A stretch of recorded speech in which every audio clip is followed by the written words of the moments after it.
What's up mga boss? Welcome back to my channel. Sa araw nito, ipapakita ko pong video ay mag-i-stain po tayo gamit po ang oil wood stain na maple. Naway huwag po ninyong skip ang ating video na sa ganun makita po ninyo step by step dahil ang gagamitin ko po ngayon ay hindi po spray kundi brush lang. At kung magustuhan po ninyo, mag-iwan po kayo ng like, mag-comment po kayo kung ano pong gusto na itanong at syempre, i-subscribe po ninyo ako with notification bell lang sa ganun makita po ninyo ang aking i-upload po dito sa YouTube. So tara, simulan na po natin.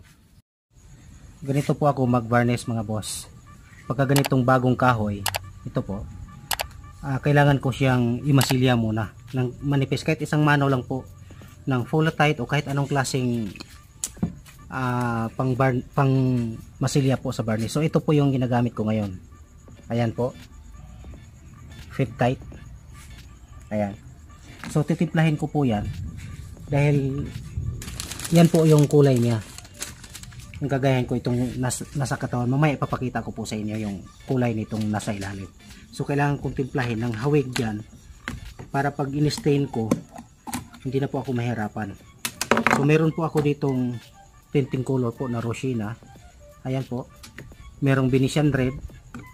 Tapos meron po akong Burnt Umber. So imasilya ko lang po siya dito. Itimpla ko lang po.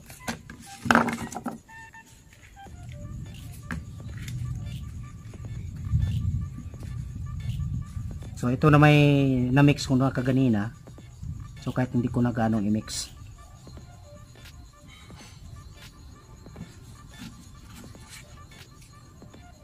Medyo dumihan ko ng kaunti para isang timplahan lang po. So ayan. Tapos ang una nating ilagay ay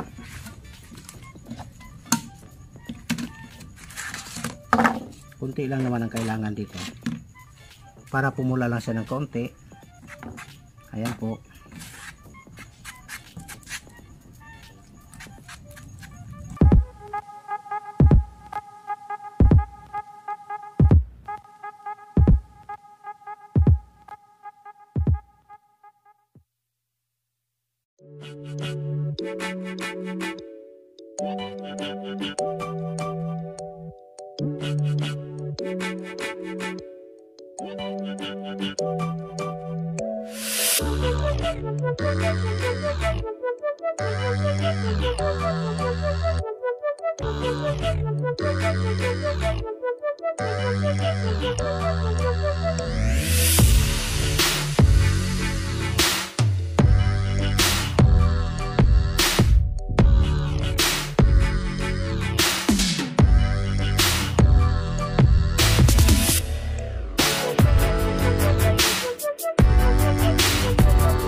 Ngayon po na natimpla na po natin yung pangmasilya.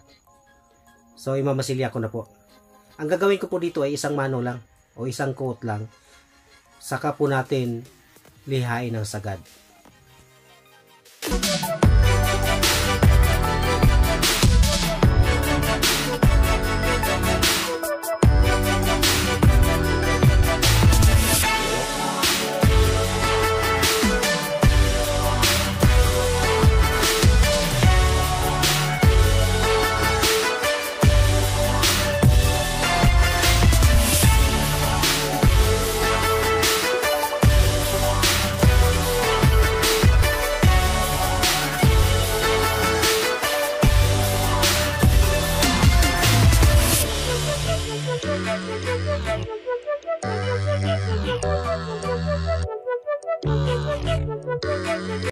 So ngayon po na tuyo na po yung ating masilya, pwede na po nating lihain.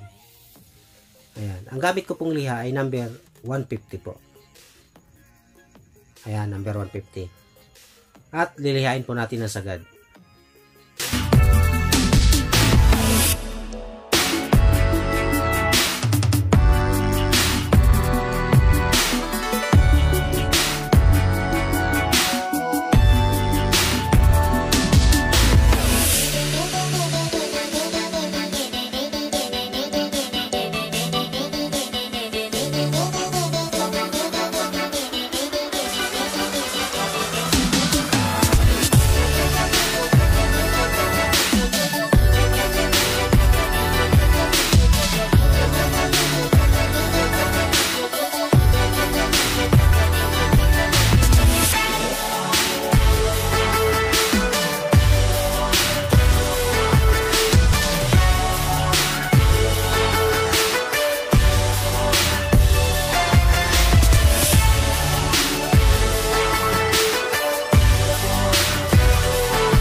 Ngayon po, timplahin ko na yung aking pangkulay.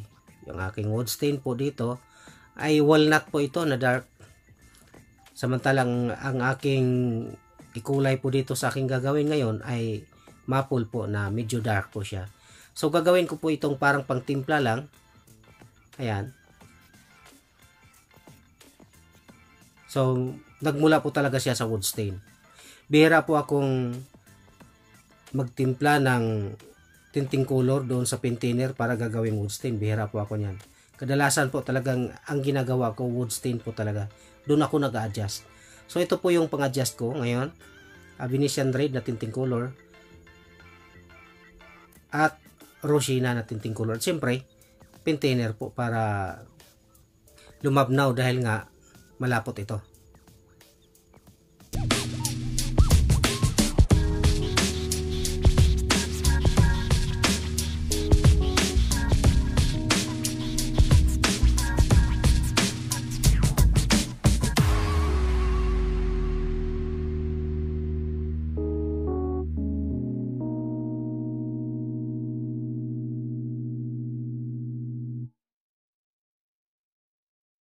What we do here is go back.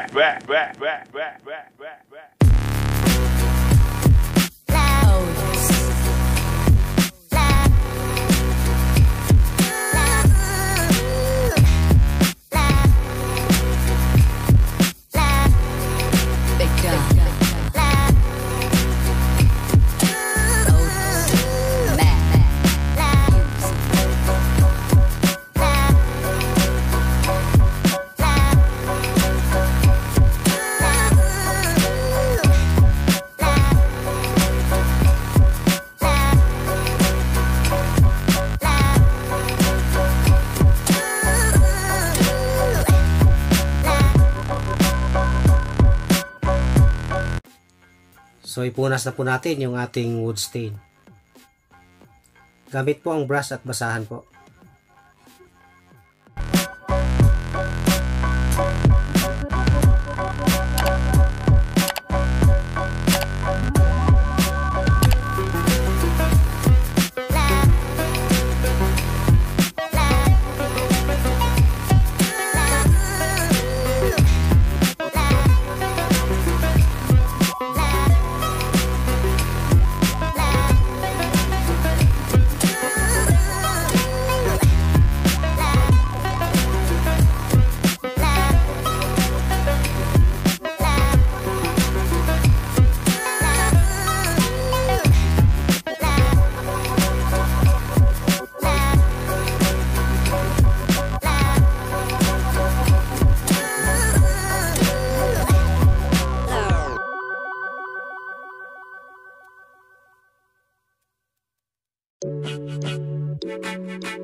ngayon po natuyo na po yung ating wood stain.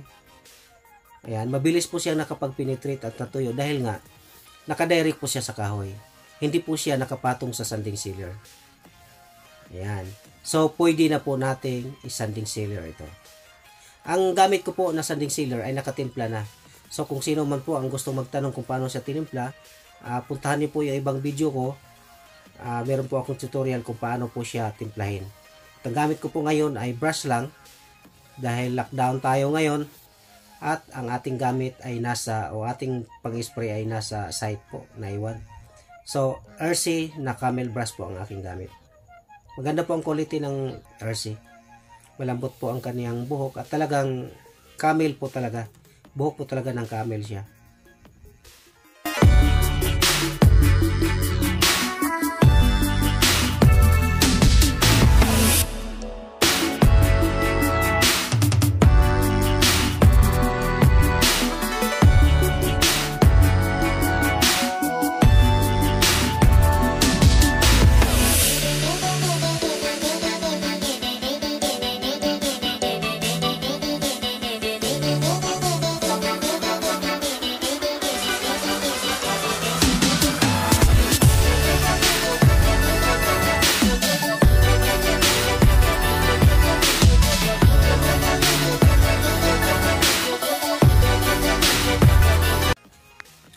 So mga boss, tuyo na po yung una nating coat ng ating sanding sealer at papatungan na po natin. Dito po sa pangalawang mano, hindi na po tayo mag-alala na baka matangay o matanggal po o mapanot yung ating stain dahil napatungan na po natin ito ng isang mano. So ayan po.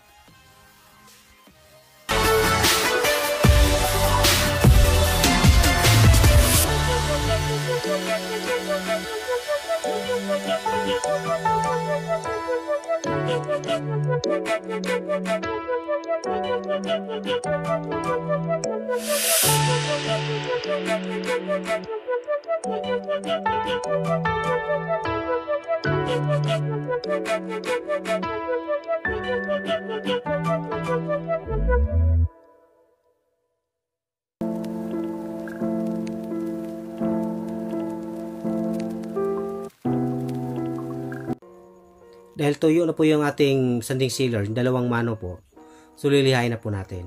Gamit po ang number 240 na liha.